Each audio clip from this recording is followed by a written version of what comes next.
Okay, good morning student. Today's topic differentiation. ये basic differentiation है class 12th का, और ऑलरेडी आप इसके बारे में जानते हो, 11th क्लास में बता दिए। तो है क्या differentiation? Differentiation is the process to find the rate of change of f x with respect to x. मान लीजिए कि आपको कोई फंक्शन दिया गया है y is equal to f x. तो y is equal to f x में उसने कहा है कि rate of change of f x with respect to x, मतलब अगर हम एफ एक्स में कुछ चेंज करते हैं तो सिंपल सी बात है कि अगर एफ एक्स में कुछ चेंज होगा तो y भी चेंज होगा, और y चेंज होगा तो ये जो दोनों में चेंज है, रेट ऑफ चेंज है किसके रिस्पेक्ट में? x के रिस्पेक्ट में। यही आपका एक डिफरेंशिएशन होगा। तो डिफरेंशिएशन बेसिकली है क्या कि differentiation is only process. Differentiation क्या है? एक प्रोसेस है जिसे हिंदी में कहते हैं अवकलन। और इसे सॉल्व करने के बाद, मान लीजिए y is equal to f x कुछ दिया है और इसे हमने सॉल्व किया। सॉल्व करने के बाद जो आंसर आता है उसे हम कहते हैं डेरिवेटिव, अवकलज। वो होता है हमारा रिजल्ट। जो फाइनल आंसर होता है उसको कहते हैं डेरिवेटिव। अब देखो, जैसे suppose y is equal to f x है और इसको एफ एक्स में हमने थोड़ा चेंज किया, जैसे डेल एक्स, ये है स्मॉल चेंज इन x।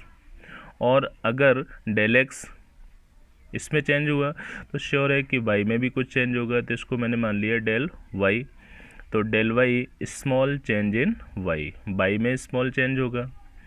अब इसे हम लिख कैसे सकते हैं कि y plus del y is equal to f x plus del x. वही इक्वेशन तो तभी सेम होगी जब इसमें चेंज हुआ तो इसमें भी चेंज हुआ। ये y plus del y is equal to f x plus del x हो गया।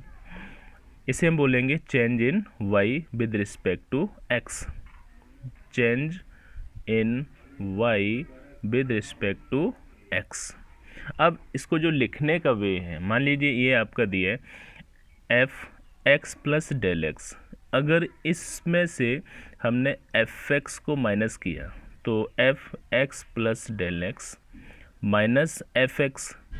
अगर इसमें से हमने इसको माइनस किया तो श्योर है कि जो आपका x प्लस डेल एक्स है, इस x प्लस डेल एक्स में से भी x माइनस हो सकता है। तो अपोन में आ गया x plus del x minus x. आपको मालूम है कि x से x कैंसिल हो जाएगा तो केवल कितना बचा? Del x. ऊपर f x plus del x minus f x, ये सेम रहा। इसके बाद नेक्स्ट स्टेप, अब इसको देखो, f x plus del x को आपने ऑलरेडी पहले क्या लिख रखा है? y plus del y. और एफ एक्स को क्या लिखा है? y। अपॉन में कितना है? Del x. यहाँ से आप देखेंगे कि y से y कैंसिल हुआ तो बचा del y upon del x. तो del y upon del x, del y upon del x is equal to f x plus del x minus f x upon del. कहने का मतलब है कि change in y with respect to x की जगह हमने लिख दिया del y upon del x, और ये आपका ऑलरेडी आ ही गया। तो del y upon del x is equal to f x plus del x minus f x upon del x. अब आपको मालूम है कि यहाँ पे अगर हम लिमिट लेते हैं दोनों साइड में, लिमिट क्या लेंगे कि यहाँ पर कितना है? Del x. तो हमने लिया limit del x ten to zero, इसको बोलेंगे टेन टू ज़ीरो, मतलब जीरो नहीं, जीरो के नज़दीक, बहुत ही नज़दीक, लेकिन हम इसे जीरो नहीं कहेंगे। Del y upon del x is equal to limit del x ten to zero, same f x plus del x minus f x upon del x.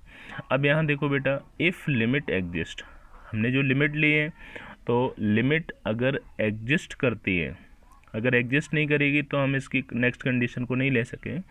अगर लिमिट एग्जिस्ट करती है तब क्या होगा कि जहाँ पे लिखा है limit del x ten to zero del y upon del x, इसकी जगह हम लिख सकते हैं d y over d x. क्या लिखेंगे बेटा?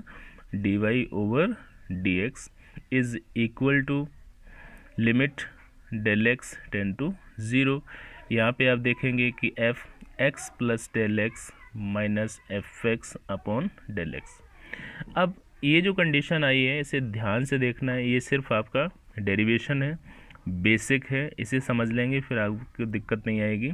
ये derivative of y with respect to x, जो y है उसे किसके रिस्पेक्ट में हम सॉल्व करेंगे, x के रिस्पेक्ट में सॉल्व करेंगे। अब देखो del d y over d x is equal to limit, यहाँ पे आपने देखा क्या लिखा है, limit del x ten to zero और limit del x ten to zero लिखें या फिर इसकी जगह हम h लिख दें, एक ही बात है। तो यहाँ पे लिखा है limit h tend to zero f x plus, जहाँ पे डेल एक्स था वहाँ पर h कर दिया minus f x upon h। अगर हम, ये आपका फाइनल फार्मूला है, अगर इसी को हम और कुछ लिखना चाहें तो लिख सकते हैं d y over d x को मैंने बताया था कि एफ डैश एक्स भी लिख सकते हैं, limit h ten to zero f x plus h minus f x upon h. ये आपका फाइनल फार्मूला है। लेकिन अगर मैं आपसे कहूँ कि इस किसी भी क्वेश्चन को फर्स्ट प्रिंसिपल से, ये जो फार्मूला है फर्स्ट प्रिंसिपल में आप जो है यूज़ करेंगे, जैसे मैं कहूँ कि y is equal to sine x, find the differentiation of sine x with भाई फर्स्ट प्रिंसिपल, तो फर्स्ट प्रिंसिपल से सॉल्व करेंगे तो y is equal to sine x आ जाए। y equal to sine x को लेंगे, इसी फॉर्मूले में यूज़ करते रहेंगे। जैसे एक सिंपल सा हम आपको क्वेश्चन बताते हैं कैसे यूज़ करेंगे, जैसे prove d y over d x of x की power n is equal to n x power n minus one, ये फार्मूला होता है। लेकिन इसे सॉल्व कैसे करेंगे, जैसे if y is equal to x power n, जो ये फंक्शन है वो क्या है, x की पावर n है। अब अगर हम डिफ्रेंशिएट करते हैं तो मैंने अभी बताया था इसकी जगह हमने क्या लिख दिया y, तो d y over d x is equal to n x power n minus one हो गया। Same d y over d x, फिर इसकी जगह हम ये भी लिख सकते हैं। यहाँ पे मैंने क्या किया कि limit h ten to zero x plus h minus f x upon h. ध्यान से देखो, अब यहाँ पर जो फॉर्मूला है, स्टार्टिंग में जो फॉर्मूला दिया था उसी फॉर्मूले का यूज़ करेंगे। यहाँ एफ एक्स है तो f x is equal to कितना हुआ, एक्स पावर एन, राइट। फिर अगर हमने कुछ माइन्यूट चेंज किस में किया, एक्स में, जैसे हमने एच एक्स प्लस एच, तो सिंपल सी बात है कि इसमें भी एच ऐड हो जाएगा, तो ये हो गया एक्स प्लस एच की whole power n. It means ये एफ एक्स प्लस एच की जगह हम क्या वैल्यू पुट करेंगे, एक्स प्लस एच की होल पावर एन, और एफ एक्स की जगह जो वैल्यू पुट की जाएगी वो एक्स पावर एन पुट की जाएगी। So d y over d x is equal to limit h ten to zero, ये एक्स प्लस एच की power n minus x power n upon h. अब बेटा 11th class में जो आपका topic है उस टॉपिक से हम इसे देखेंगे कि limit h ten to zero, binomial theorem का यूज़ करेंगे इसमें कि x प्लस एच की होल पावर n, यहाँ पे कितना हुआ, x power n plus n c one x power n minus one into h plus n c two x power n minus two और into h square plus dot dot dot इस last तक, ये हो जाएगा h की power n। यहाँ आप देखेंगे कि यहाँ पे जो है एन सी ज़ीरो लिखा नहीं कि उसकी वैल्यू वन होती है, फिर यहाँ पे h की पावर ज़ीरो, यहाँ पर देखेंगे n c one x n minus one, यहाँ पे h की पावर कितनी है, वन। अगर इन दोनों को ऐड करेंगे तो पावर हमेशा n ही रहेगी, यहाँ पे देखेंगे इन दोनों को ऐड करेंगे तो n रहेगी। इसी तरह से लास्ट तक हम इसे h power n bracket close minus x power n upon में कितना है h। जैसे ही ब्रैकेट खुलेगा तो ये x पावर n से x पावर n कैंसिल होगा, बचेगा आपका कितना nc1 x power n minus 1 into h plus nc2 x power n minus 2 into h square plus dot dot h की पावर n। अब ये बेटा ध्यान से देखो, अगर इसमें से हम h कॉमन लेते हैं, जैसे हमने h कॉमन लिया तो यहाँ पे nc1 x power n minus 1 plus nc2 x power n minus 2 into h plus dot dot dot, क्योंकि यहाँ पे h पावर n है, एक h कॉमन ले लिया तो h कम हो गया, तो ये हो गया h power n minus 1। h से h कैंसिल हुआ। फिर आप देखेंगे टेकिंग लिमिट, जैसे ही हम लिमिट लेंगे तो h टेंड टू 0, आप देखेंगे जहाँ जहाँ h होगा उसकी जगह हम वैल्यू कितनी रखेंगे 0। जैसे आपने 0 रखा तो आपने देखेंगे इसमें h है तो ये होल टर्म 0 हो जाएगा, ये जितने भी टर्म है इधर के सभी में h आएगा, ये सभी टर्म कितने हुए 0। जब ये सब टर्म 0 हो जाएंगे तो ये आपका nc1 into x n minus 1, फिर से रिपीट हो गया nc1 into x n minus 1। आप देख सकते हो कि nc1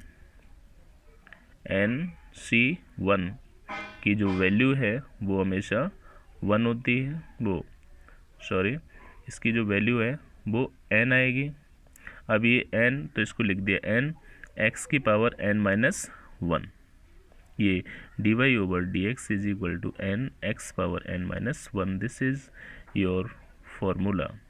इस फॉर्मूले को आपको याद रखना है कि अगर कभी भी आपसे कहा जाए कि x पावर n का फॉर्मूला क्या होता है, डिफरेंशिएशन क्या होता है, तो आपको याद रखना है कि n x power n minus 1।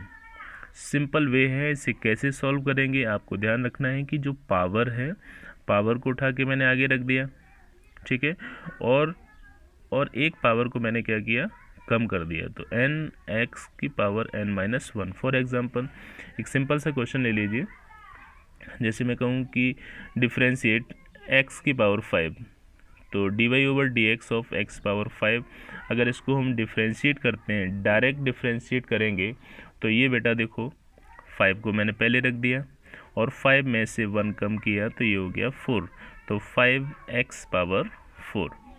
एक और एग्जांपल लेंगे, dy over dx x power 5/2, ये आप देख सकते हैं कि फ्रैक्शनल नंबर है, तो इसमें क्या किया 5/2 को आगे लाए x, और 5/2 से 1 माइनस करेंगे तो 5/2 माइनस 1 ये हो जाएगा 3/2, तो 5/2 into x power 3/2। This is your final answer. तो आपको ध्यान रखना है कि इसकी एक हम शीट देंगे, उसे आप सॉल्व करेंगे, उसके बाद फिर आप 12th का स्टार्ट करेंगे। This is the basic part, और इस बेसिक पार्ट से आपको समझ में आ जाएगा कि हमें क्वेश्चन करने कैसे हैं। थैंक यू बेटा।